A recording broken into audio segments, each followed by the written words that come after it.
bienvenue dans ce nouveau vlog. On est le lundi 14 janvier et là je vous prends vite comme d'hab, hein, juste pour ouvrir le vlog parce que je dois partir. J'ai un rendez-vous médical, enfin avec l'anesthésiste pour au cas où je prendrai la péridurale pour l'accouchement. Et avant j'aimerais bien passer au guichet pour la préparation de la chambre, enfin tout truc administratif quoi. Donc voilà, je n'ai pas grand chose d'autre à vous dire là maintenant tout de suite. J'ai pas eu le temps d'avancer dans ma lecture par rapport à ce que j'ai dit à la fin du dernier vlog. Donc voilà, mais je sais qu'ils sont toujours en retard quand il y a les rendez-vous avec l'anesthésiste. L'année passée, j'avais dû prendre... Enfin non, il y a... En 2022, j'avais dû prendre rendez-vous pour quand je me suis fait opérer de mon endométriose. Et en fait, ils prennent des rendez-vous, mais ils surbookent l'agenda. Donc en fait, la dernière fois, je crois, ils avaient plus d'1 heure de retard. Donc j'aurai clairement le temps de continuer ma lecture à ce moment-là. Et voilà, on verra bien si j'arrive... à avancer un petit peu là-dedans et à revenir vers vous plus tard dans la journée pour vous en parler. On est le mercredi 17 janvier et si on écoutait les médias hier, ça allait être une journée carnage, tempête de neige, 20 cm partout, depuis cette nuit, etc. Il est presque 11 h du matin et ça commence seulement à neigeoter. Franchement, les médias, faut se calmer, hein. Bon, on verra dans quelques heures parce qu'il est censé neiger toute la journée. Mais faut vraiment se calmer quoi. On n'est plus habitué tant que ça à la neige ou comment ça se passe?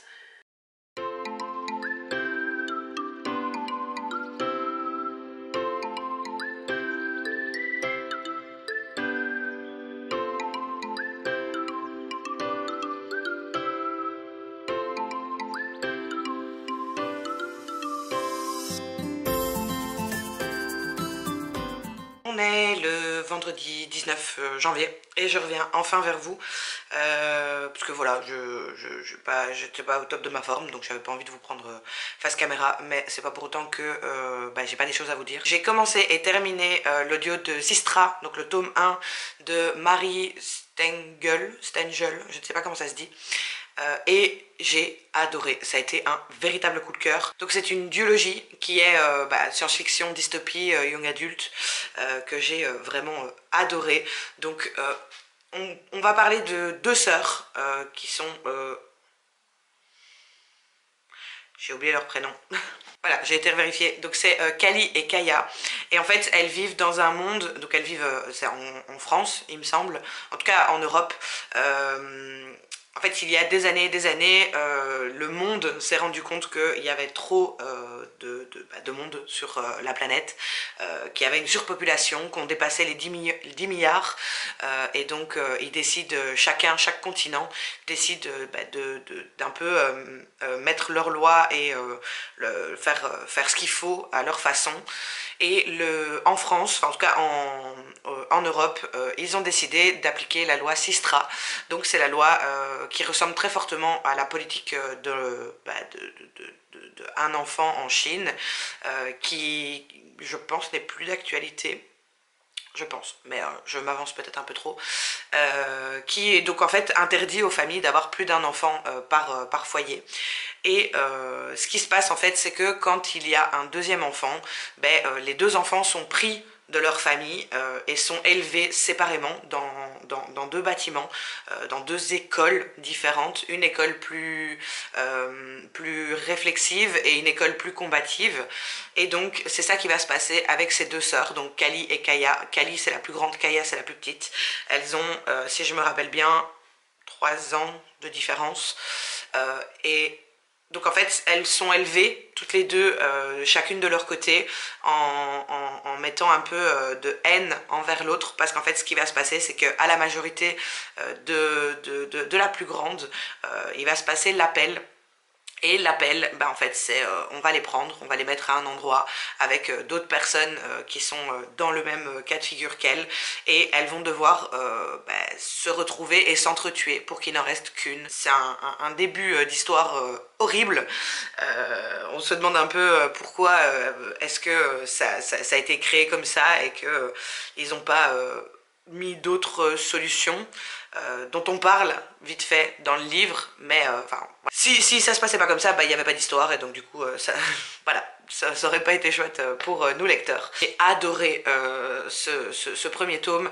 Je pense que ça frôle le coup de cœur ou c'est carrément un coup de cœur. Vraiment, j'ai adoré. J'ai l'impression que souvent mes coups de cœur, quand on a une duologie dystopie, souvent ça va dans le coup de cœur. Et je l'ai tellement adoré qu'en fait, j'ai écouté les 12 ou 13 heures d'écoute en même pas 2 jours. J'avais vraiment pas envie de m'arrêter. Je restais des heures et des heures à écouter, même quand je faisais plus ce que je faisais à la base, qui faisait que j'écoutais l'audiobook.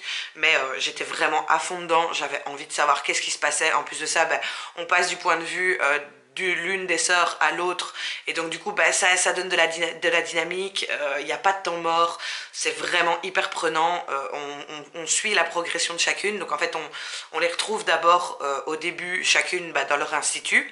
Et donc ça se met un peu en place, etc. On apprend à découvrir qui sont les deux protagonistes. Et puis vient l'appel. Et là, ça part, mais c'est juste vraiment, moi j'ai adoré, j'avais vraiment pas envie de lâcher mon écoute. Ça part de rebondissement en rebondissement, c'est vraiment très bien fait, très bien ficelé, j'ai vraiment adoré cette écoute. Le seul truc négatif que je pourrais dire, mais ça c'est vraiment par rapport à l'écoute en elle-même, c'est que la voix est très très lente. La voix de la comédienne est très très lente, après c'est peut-être voulu, mais moi j'aime bien quand c'est un peu plus rythmé. Donc après voilà, moi j'ai l'habitude de l'écouter en plus vite qu'en une fois. Donc là j'ai clairement été plus vite, ce qui a réduit mon temps d'écoute. C'est pas trop grave parce que voilà, comme on peut jouer sur le temps d'écoute, ça m'a pas trop dérangé. Par contre, il y a 2-3 fois où j'ai tiqué parce qu'en fait on entend, et là je viens de le faire parce que j'y pense, on entend la comédienne par exemple déglutir ou des choses comme ça, ou reprendre sa respiration. C'est allez, peut-être que voilà, c'est normal, etc. Il faut bien qu'elle respire cette madame. Mais voilà, moi en tout cas ça m'a un peu perturbé 2-3 fois, je me suis dit waouh, j'avais jamais eu ça. Après, voilà, c'est vraiment s'il faut trouver la petite bête à l'écoute. Hein, donc, c'est pas quelque chose qui m'a vraiment dérangé dans cette lecture slash écoute. En tout cas, je recommande plus si vraiment vous êtes fan de dystopie, young adulte, c'est vraiment, voilà, ça rentre dans tout. Voilà, je pourrais vous dire pendant 10 minutes à quel point j'ai adoré ce livre. Les personnages sont bien construits, il y a une suite logique, on passe, enfin il y a certains moments où on revient sur leur vécu à elles plus tôt et donc on les comprend un peu mieux. Franchement, gros coup de cœur. Voilà, jusqu'à maintenant je savais pas trop dire si c'était un petit coup de cœur, enfin voilà, ça frôlait le coup de cœur ou pas. En fait si, gros coup de cœur. Et pour l'instant, il faut en profiter si vous avez un abonnement Audible parce que Sistra est gratuit pour l'instant avec l'abonnement et donc du coup vous ne payez pas de crédit et le tome 2 est déjà dessus. Par contre là il faut payer un crédit, mais voilà, moi je sais que je vais sauter le pas et je vais directement le prendre, peut-être pas demain parce que j'ai beaucoup de choses à faire, mais dimanche ou lundi grand maximum je le commencerai parce que j'aurai envie de savoir. En plus de ça, j'ai revu qu'en fait là on partirait sur un frère et une sœur, je crois, mais du coup aux États-Unis, enfin en tout cas sur le continent américain. Et mais on reverra les personnages du premier tome. C'est ce que j'avais un peu peur. Je me dis ah, j'ai envie de savoir qu'est-ce qui se passe pour la suite, etc. Mais apparemment on revient aussi sur les personnages du premier tome et donc du coup j'ai vraiment hâte de commencer l'écoute du tome 2. Et j'ai aussi un peu avancé dans Les Initiés de Jessica Goodman, mais j'accroche pas trop. Donc j'ai lu 210 pages sur 400, 410 plus ou moins avec les remerciements.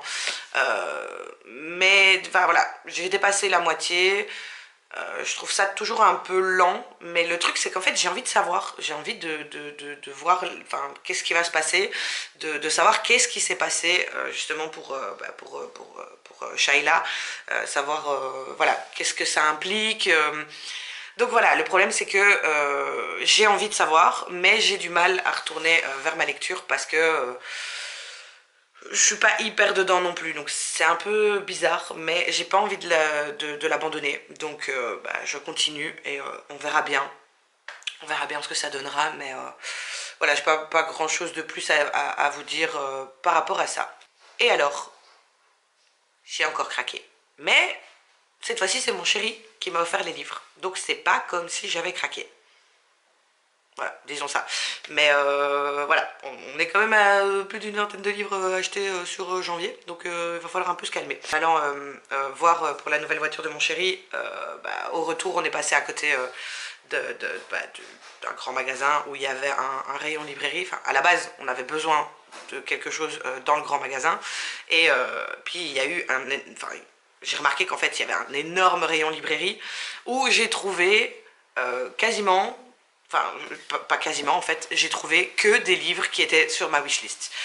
Donc ça a été très très vite et je suis ressortie de là avec 6 livres. Donc voilà, et c'est des livres que je cherchais depuis à peu près longtemps. Enfin, vous allez comprendre, il y en a un pas trop longtemps parce que voilà, il vient de sortir en poche il y a une dizaine de jours.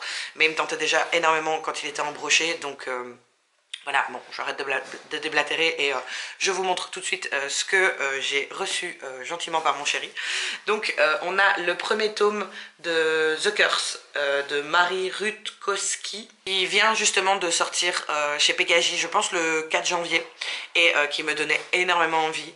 Et donc ici, pour le résumé, on a fille du général d'un empire conquérant, Kestrel n'a que 2 choix devant elle, s'enrôler dans l'armée ou se marier. Mais à 17 ans à peine, elle n'est pas prête à se fermer ainsi tous les horizons.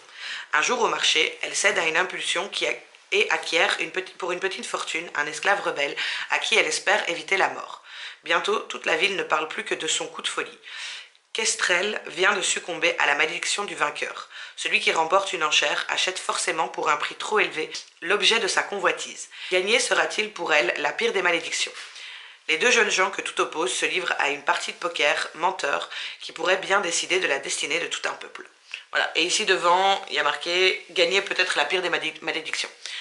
Voilà, il me tentait énormément depuis sa sortie en brochet, et donc comme j'ai vu qu'il était sorti en poche, j'ai sauté sur l'occasion. Et je suis super contente de le rajouter à ma pile à lire. Ensuite, j'ai trouvé un livre que je cherchais depuis longtemps, enfin... Je cherchais. Quand j'allais en librairie, je regardais s'il était là, mais c'est pas pour autant que j'ai voulu le commander ou quoi que ce soit. Mais en tout cas, il me tentait énormément, et c'est surtout grâce ou à cause, je ne sais pas, de Louise de Rêve ta vie en lecteur qui m'a énormément donné envie via ses vidéos de connaître cette histoire. Et donc là, c'est Crookhaven. Je sais pas si ça dit comme ça, l'école des voleurs. Et donc c'est un PKJ de nouveau, à partir de 9 ans, donc je pense que c'est plus un jeunesse. Ici, nous vous apprendrons à faire de mauvaises choses dans l'unique objectif de contribuer à rendre le monde meilleur. Gabriel est un jeune pickpocket surdoué qui vole pour aider sa grand-mère qui l'a recueilli. Jusqu'au jour où il se fait prendre. À sa grande surprise, il n'est pas arrêté. Au contraire, on l'invite à intégrer une école très spéciale qui enseigne la contrefaçon, le vol à la tire ou encore la crymnastique, pour empêcher les vrais voyous de sévir. Dans cet univers où les apparences sont trompeuses, tout ce que Gabriel pensait savoir sur le bien et le mal se brouille. À qui peut-il faire confiance? À ses professeurs? À ses nouveaux amis? Difficile de le deviner dans une école pleine d'escrocs. Ça me tentait bien, Louise en a tellement bien parlé que ça faisait quelque temps que j'avais envie de passer le cap. Et donc voilà, ici je sais plus si c'est une biologie ou... En tout cas je sais que c'est une saga, c'est un premier tome, il me semble. J'adore parce que je dis je sais, mais en fait... Mais il me semble qu'elle en a parlé en disant que c'était c'était pas un one shot. Donc, et de ce que je vois, ça m'a l'air super parce que les chapitres ont l'air très très courts. En même temps, avec un jeunesse, il y a quand même marqué à partir de 9 ans, donc... voilà, ça risque de se lire très très rapidement. Il y a 400 pages, mais ça risque de se lire très, très rapidement vu que bah, les pages les chapitres sont courts et c'est quand même écrit grand. Donc voilà. Et après, pour le reste, vous allez me dire, je n'arrête pas, hein, je reste braquée sur ben, les Hachette Heroes sur Disney. Mais voilà, j'en cherchais. Et je pense que j'aurais dû aller à cet endroit directement parce qu'il y avait carrément tout un étalage avec marqué roman Disney. Franchement, j'aurais été là directement et j'aurais trouvé mon bonheur directement parce que... et encore, hein, j'ai pas tout pris, j'ai pris vraiment ceux qui me donnaient envie. Et à la base, je voulais me restreindre et puis mon chéri m'a dit « Ah, c'est bon, prends tous ceux que tu veux ». Donc j'étais super contente. Et donc du coup, je commence. J'ai pris donc le tome 1 donc, de Disney Villains, je ne sais pas comment ça se dit, Miroir Miroir, qui à la base ne me tentait pas énormément, mais donc j'avais pris, la dernière fois j'avais pris Pauvre âme en perdition, l'histoire de la bête et je ne sais plus, le destin des flammes ou quelque chose comme ça, enfin celui sur Hadès, mais on m'a fait comprendre qu'en fait il fallait les lire dans l'ordre et donc voilà, donc quand j'ai vu Miroir Miroir le tome 1, je me suis dit ok, je prends le tome 1, il faut que je commence par celui-là parce qu'apparemment il y a un fil conducteur qui fait que il faut les lire dans l'ordre. Donc voilà, comme j'ai très très envie de découvrir le tome 2 qui est la bête, enfin sur la bête, et le tome 3 sur Ursula, il faut absolument que je lise celui-là avant. Et puis après, voilà, c'est un petit livre de 200 pages qui est aussi écrit grand, etc. Donc voilà, ça risque de se lire très très rapidement. Par contre, pour celui d'Hadès, je vais devoir vraiment attendre parce que celui-là, c'est le tome 10. Donc je dois me procurer d'abord entre le tome 4 et 9. Mais voilà, ça on verra plus tard. De toute façon, j'ai encore le temps avant d'en arriver là. Et alors, là, on passe au beau bébé que je n'arrivais pas à me décider entre les trois. Et finalement, mon chéri m'a dit, prends les trois, fais-toi plaisir. Et j'étais plus qu'heureuse. Donc, c'est de nouveau 3 Twisted Tales. Je n'arriverai jamais à dire le nom de cette saga. C'est pas grave, vous avez l'habitude. Mais donc du coup, j'ai pris le tome sur la petite sirène, donc c'est Profondeur de l'océan de Liz Braswell, avec comme intitulé « Et si Ariel n'avait jamais vaincu Ursula ». J'ai pris aussi celui sur Peter Pan, enfin l'univers de Peter Pan, donc Tout droit jusqu'au matin, aussi de Liz Braswell. Et là, on a « Et si Wendy s'était rendue au pays imaginaire avec le capitaine Crochet ». Et en dernier lieu, j'ai pris celui sur la Reine des Neiges, qui est Renouveau de Jen Kalonita. Et il est, enfin, la phrase d'accroche, c'est « Et si Anna et Elsa ne s'étaient jamais rencontrées ?» Voilà, ceux-là, j'ai pas besoin de vous lire les résumés, hein. C'est comme pour Miroir Miroir. Je pense qu'on en parle assez, et puis on connaît les univers, donc voilà, on n'a pas besoin de plus déblatérer que ça. Mais en tout cas, si vous en avez lu un, n'hésitez pas à me le dire en commentaire, à me dire votre avis. Je sais toujours pas par lequel je vais commencer parce que du coup maintenant j'ai La Reine des Neiges, Peter Pan, La Petite Sirène, Hercule, Réponse et Pinocchio. Pinocchio il me tente un petit peu moins, mais j'ai quand même envie de savoir qu'est-ce qui va se passer et de voir comment un petit changement peut faire changer toute une histoire. Donc voilà, j'ai vraiment hâte de les commencer et de les lire. On est le samedi 20, la nuit a été horrible, mais bon, bref, les joies de fin de grossesse. Ce que je voulais vous dire, c'est que hier, du coup, j'ai continué, juste après vous avoir pris, j'ai continué Les Initiés de Jessica Goodman. J'ai bien avancé, parce que j'ai lu plus ou moins 90 pages, donc là, il m'en reste plus ou moins 100 avant la fin. Alors oui, ça s'enchaîne, donc on arrive enfin au moment où il commence enfin à se passer quelque chose. On commence enfin à être dans l'histoire de l'enquête, des recherches, etc. Donc c'est pour ça que j'ai eu plus facile à lire hier soir par rapport à ça. Et voilà, je trouve que c'est quand même un peu facile. Si mon hypothèse est juste, j'aimerais pas du tout. Enfin, voilà, je trouve ça facile. Je peux pas en dire plus parce que voilà, si jamais vous avez envie de le lire, mais je trouve ça, si c'est ça, je trouve ça très facile. Et donc on verra bien ce que ça donnera. En tout cas, je pense que je vais le terminer ici dans la matinée ou grand maximum ce soir, demain matin. Mais voilà, donc normalement cet après-midi, on devait aller chez les parents de ma filleule, voilà, pour voir ma filleule. Et puis ce soir, on aurait dû aller au cinéma, donc entre adultes, avec la petite qui était chez sa grand-mère. Malheureusement, sa grand-mère est malade. Et mon chéri est pas top non plus au réveil. Donc voilà, on va voir comment ça se passe. Et si on y va quand même ou pas. Et si on fait une sortie ou si on fait une journée de chill à la maison. Et du coup, en fonction de la journée de chill ou la journée sortie, je le terminerai soit pour dans la journée, ce soir ou demain.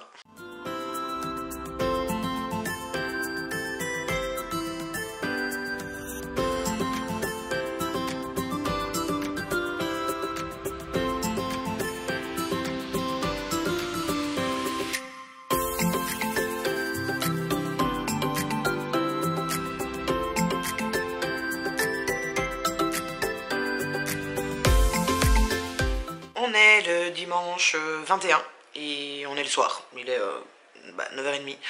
Je vous ai pas repris plus tôt parce que déjà hier j'ai oublié, mais finalement on a quand même été chez les parents de ma filleule et voilà, on n'a pas su aller au cinéma parce qu'on était avec la petite, mais on a été manger au restaurant et on a passé la soirée à faire des jeux de société entre nous. D'ailleurs je vais revenir vers vous parce que c'est des jeux de société que je vous avais montré en vlog, donc j'en discuterai avec vous juste après. On est rentré super tard, on était éclatés. À la base on voulait aller voir Wonka au cinéma, mais voilà, ma fille n'a que 6 ans, elle vient d'avoir 6 ans en novembre, et on avait un peu peur que ce soit trop long pour elle.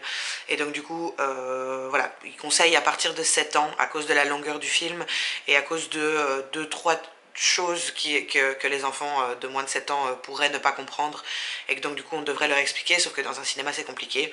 Mais voilà, on n'a pas pris le risque, donc on n'a pas été, mais si Baby nous le permet, on essayera d'aller samedi prochain du coup avec eux au cinéma quand ma filleule sera chez sa grand-mère, et que voilà, on aura la soirée entre adultes pour aller voir Wonka. Sinon, cet après-midi, donc ouais, comme j'étais super crevée d'être rentrée super tard, comme vous avez vu dans les rushs avant, j'en ai profité pour me remettre à jour dans les vidéos YouTube que je devais regarder sur les booktubeuses que je suis et les copines, tout en pliant mon linge, enfin voilà, en faisant mes activités ménagères calmement, mais en m'avançant là-dedans. J'en ai encore certaines à rattraper, mais on verra ça pour cette semaine. Et j'en ai aussi profité pour terminer Les Initiés de Jessica Goodman, qui malheureusement c'est une déception. Je me suis accrochée parce que j'avais envie de savoir la fin, mais voilà, je vais vous expliquer pourquoi, mais ça l'a pas fait. Mais j'ai quand même continué ma lecture. Et donc du coup, ici, parce que je me suis rendu compte en montant déjà le début de la vidéo que je vous avais pas fait de résumé dans cette vidéo aussi pour les initiés. Donc ici, on retrouve Jill Newman, qui est une jeune lycéenne, enfin une jeune lycéenne, elle est dans sa dernière année. Elle fait partie d'un groupe qui s'appelle Les Joueurs dans une école privée. Et au début, on sait pas trop qu'est-ce que sont les joueurs. Et on finit par en apprendre plus, mais de nouveau vers la page 80, 90, quelque chose comme ça. Bref, revenons-en au résumé. Et donc du coup, dans ce groupe de joueurs, en fait, il y a une de leurs copines qui a été tuée il y a 3 ans. Et voilà, le soir même, ils ont trouvé le coupable parce qu'il a avoué, et il est en prison pour jeunes jusqu'à présent.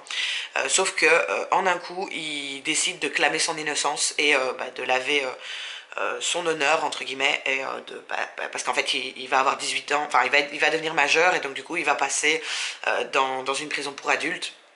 plutôt que la prison pour jeunes, et il en a absolument pas envie, et donc du coup il clame son innocence.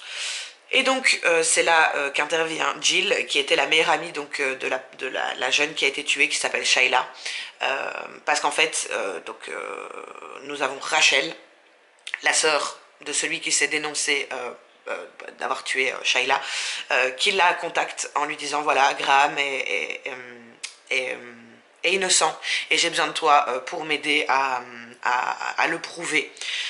Parce que voilà, c'est lors d'une de ces soirées joueurs que le drame s'est passé, donc elle peut aider par rapport à ça. Le résumé est hyper décousu, mais je suis encore claquée, même si j'ai fait une sieste cet après-midi, donc je suis vraiment désolée. N'hésitez pas à aller voir, je pense que dans mon ancienne vidéo, j'ai lu le résumé, mais donc là ce sera plus facile, sinon si vous avez la flemme, allez juste lire le résumé sur internet. Pour mon avis, bah oui, c'est une déception parce qu'en fait c'est trop lent, ça prend énormément de temps, donc le livre fait 400 pages, il y a de l'action que vers 200 voire même 250 pages. Avant ça, on nous explique, on nous met dans le bain, hein, voilà, il se passe quand même des petits trucs, mais rien d'intéressant au niveau de cette enquête. On nous explique qu'est-ce que sont les joueurs, on trouve un peu, on nous explique les protagonistes, les personnages de cette histoire, etc. Mais j'ai eu beaucoup de mal sur cette première partie, donc les 250 premières pages, alors que le reste s'est passé très vite parce que je trouvais que le côté enquête en fait était très bien fait, mais c'est vraiment les 250 premières pages qui m'ont cassé comme pas possible. Je pense que j'ai mis 3-4 jours pour lire les 250 premières pages et 24 heures ou 48 heures grand maximum pour lire le reste, donc ça prouve bien que c'était très lent au début. Il y avait énormément, j'ai pas vraiment accroché à la plume de l'autrice. En plus de ça, il y avait énormément de passages où on parlait donc dans le présent et puis on partait dans le passé. Elle nous expliquait quelque chose du passé, mais sans que ce soit vraiment bien expliqué, sans que ce soit... Enfin voilà, c'était assez brut. Et voilà, moi j'aurais préféré, par exemple, faire un chapitre présent et des chapitres passés.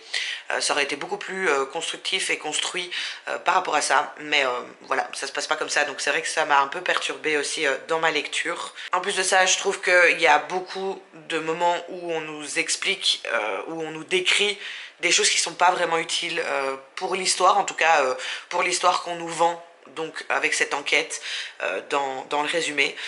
Et voilà, je trouve ça un peu dommage. C'est vrai que il y avait énormément de potentiel avec le résumé, mais moi j'ai eu vraiment du mal avec le début de cette histoire. J'ai hésité longuement à l'abandonner plusieurs fois. Et puis finalement, j'avais envie de savoir qu'est-ce qui s'était passé. Est-ce qu'il était vraiment, est-ce qu'il est coupable, est-ce qu'il est innocent, et s'il est innocent, qui? Et donc voilà, je suis quand même contente d'avoir été jusqu'au bout, mais malheureusement, c'est quand même une déception et voilà, je sais pas. C'est vrai qu'au début, j'aimais bien le côté parce qu'on nous disait dans le résumé que c'était à la croisée de Gossip Girl et Pretty Little Liars. Alors oui, euh, le début des explications, de la mise en route, etc. Faisait penser à ça, mais on s'en est très vite éloigné, ou en tout cas ça a pas, j'ai pas accroché vraiment sur ce côté-là. J'ai pas grand chose de plus à dire, juste que l'enquête était quand même intéressante, donc les 150 dernières pages, même si je trouve que la fin était quand même vachement bâclée et qu'on aurait pu voilà, on a mis des longueurs pendant 250 pages, donc on aurait pu quand même prendre une dizaine de pages de plus pour faire la fin. Mais voilà, c'est comme ça. C'est pas mauvais, c'est juste que pour moi c'est une déception, c'est pas ce que j'attendais. Et voilà, peut-être que vous ça vous plaira, mais moi, en tout cas, la grosse moitié du livre ne m'a pas plu, même si j'ai bien aimé au moins les 150 dernières pages. Et alors je voulais revenir vers vous par rapport aux jeux de société. Hier j'ai complètement zappé de vous faire des petites vidéos et de vous montrer dans les rushs ce que c'était, parce que voilà, on a profité de la soirée, on a profité entre amis, et donc j'ai pas du tout pensé à sortir ma caméra. J'ai vite fait été les chercher dans la voiture parce que je les avais oubliés dans mon coffre. Donc on va parler donc de Disney, êtes-vous un vrai fan, et de Friends, le jeu où il faut bien choisir ses amis. Donc, je vais d'abord commencer par Disney. Alors Disney, je pense que vous en avez beaucoup enfin, vous l'avez vu passer souvent sur les réseaux ces derniers temps, parce que surtout les partenaires de Hachette Heroes, bah, de l'année 2023 l'ont reçu, donc on fait des unboxings dessus, etc. Et puis bah, peut-être que d'autres personnes en ont parlé aussi. Et donc dans ce jeu, alors évidemment il faut être un peu fan de Disney, un peu connaître, etc. On a adoré. C'était très très chouette. Il y a des questions, franchement, il faut vraiment être calé hein, pour savoir y répondre. Je vais vous expliquer vite fait bah, le contenu du jeu et comment on y joue.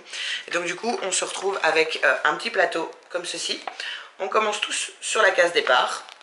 Le but, c'est d'arriver à la caverne des merveilles et de surtout pas arriver dans le repère d'Ursula. Et donc, ça se joue sur ce petit plateau comme ceci. Et en fait, on a des cartes avec 3 niveaux, donc niveau 1, niveau 2, niveau 3. Et on peut choisir entre les niveaux. On a un paquet donc avec le niveau 1, un paquet avec le niveau 2 et un paquet, comme vous voyez, avec le niveau 3. Et en fait, il y a plusieurs catégories. Je vais vous prendre le mode d'emploi pour vous citer les catégories.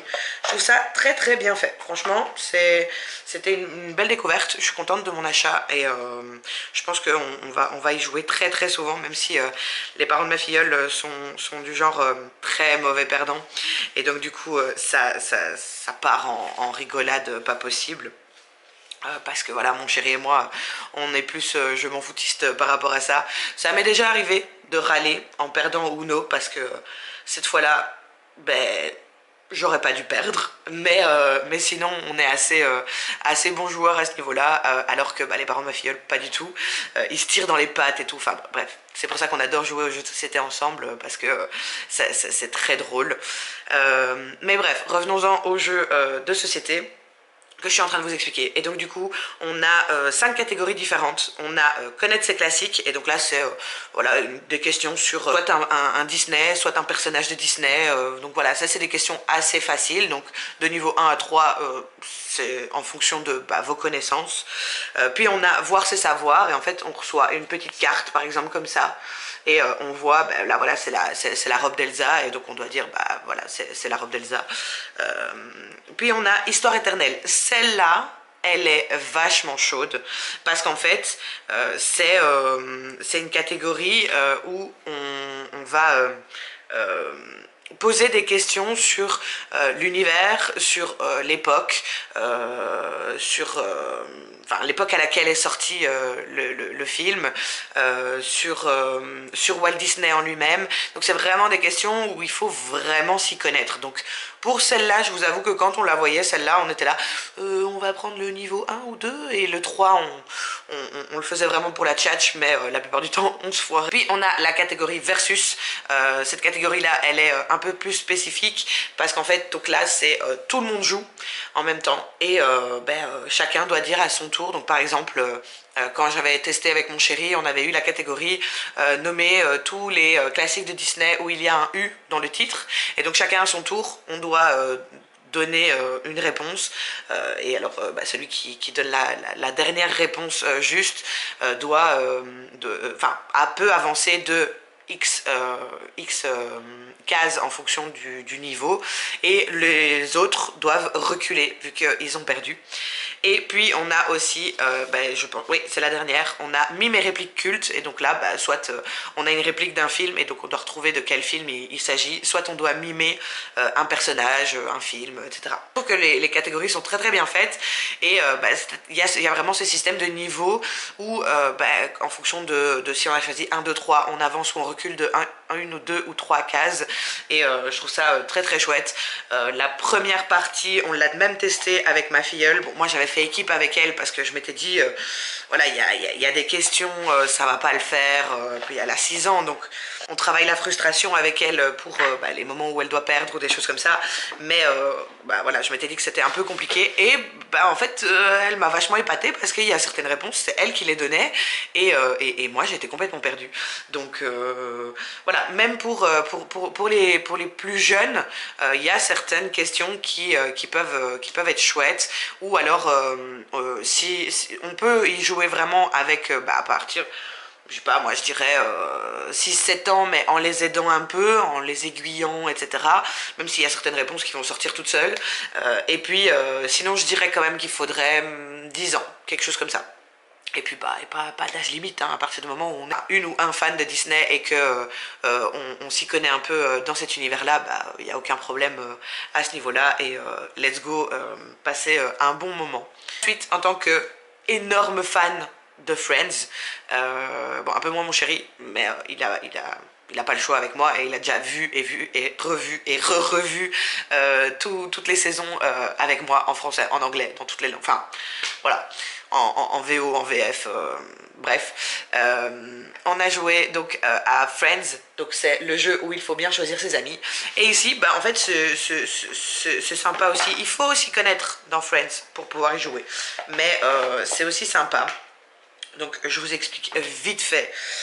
On a bah, plein de cartes, comme ceci. J'ai pris qu'un seul paquet, hein, parce que ça ne sert pas à grand chose de vous en montrer plus. Et on nous donne une situation, et on doit, donc il y a 2 tours. Donc la personne qui lit la carte, puis c'est la personne à sa gauche qui commence, et qui dit, bah, moi je choisirais ce Friends là, parce que, et qui doit argumenter. Puis le tour se termine, et jusqu'à ce que le deuxième tour commence, et là c'est je ne choisirai pas ce Friends là parce que. Et donc par exemple on a comme situation, vous voulez un avis sincère sur votre nouvelle coupe de cheveux, à qui demandez-vous? Bah, par exemple moi je dirais bah, Rachel, parce qu'elle travaille dans la mode, parce qu'elle aime bien tout ce qui est de cet acabit là. Et bah, imaginons je choisirais pas Ross parce que bah, il s'en fiche un peu, il arrive à acheter des pulls pour femmes, enfin voilà. On peut utiliser le caractère du personnage, comme on peut utiliser des faits qui se sont passés dans la série, en citant tel épisode. C'est ça qui est vraiment chouette. Et donc voilà, c'est toutes des choses comme ça. Donc ils ont perdu votre valise à l'aéroport, à qui demandez-vous de prêter des vêtements? Vous avez des sentiments pour le partenaire de votre meilleur ami, à qui vous confiez-vous, etc. Donc c'est toutes des choses comme ça. Et donc on fait ça. La personne qui lit la carte décide de par lui-même qui a donné les meilleurs arguments. Et ce qui est sympa aussi, c'est que bah, on peut partir sur une idée de ah ben dans cette situation là, enfin par exemple moi je lis la carte, dans cette situation là ben, moi j'aurais choisi cette personne et pas du tout cette personne, et donc avoir déjà mon avis sur la question, et donc attendre que les autres donnent bah, ces personnes-là. Comme on peut ne pas du tout avoir d'avis et donc se faire convaincre par les autres, on peut changer d'avis aussi en fonction des arguments. Et voilà, c'est assez chouette. Chéri s'est fait avoir à un moment parce que il a donné, donc c'est la mère de ma filleule qui lit la situation, elle a son idée bien en tête, il donne la bonne personne de pourquoi on la prendrait, mais il donne absolument pas la bonne personne de pourquoi on la prendrait pas, et donc du coup il rate le point. Donc voilà, c'est vraiment une tranche de rigolade. C'est très drôle, mais il faut effectivement être fan de Friends pour pouvoir y jouer, et pour réussir bah, à répondre aux situations, et à savoir pourquoi. Et donc du coup bah, le jeu se passe comme ça jusqu'à ce que bah, donc en fait la personne qui a gagné les arguments récupère la carte, et en fait on voit ici on a une petite tasse, 2 ou 3, je vais pas vous chercher la carte, mais voilà. Et bah, la manche se termine, enfin le jeu se termine quand une personne atteint 10 tasses. Voilà, c'est pas plus compliqué que ça. Franchement, c'était drôle. On s'est plus amusé sur Disney, mais le Friends était très drôle aussi.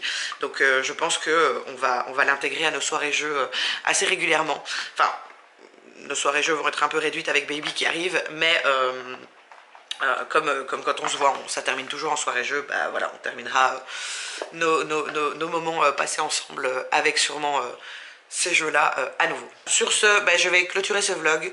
Je vais essayer, là j'ai envie, comme j'ai réussi à trouver bah, des Twisted Tales. j'arriverai jamais à le dire, hein. Vous aurez l'habitude maintenant. Et des Disney vilains. J'ai envie de faire une semaine, la semaine prochaine, exprès sur les Hachette Heroes Disney. Donc on va voir, vous verrez bien la semaine prochaine ce que ça donnera.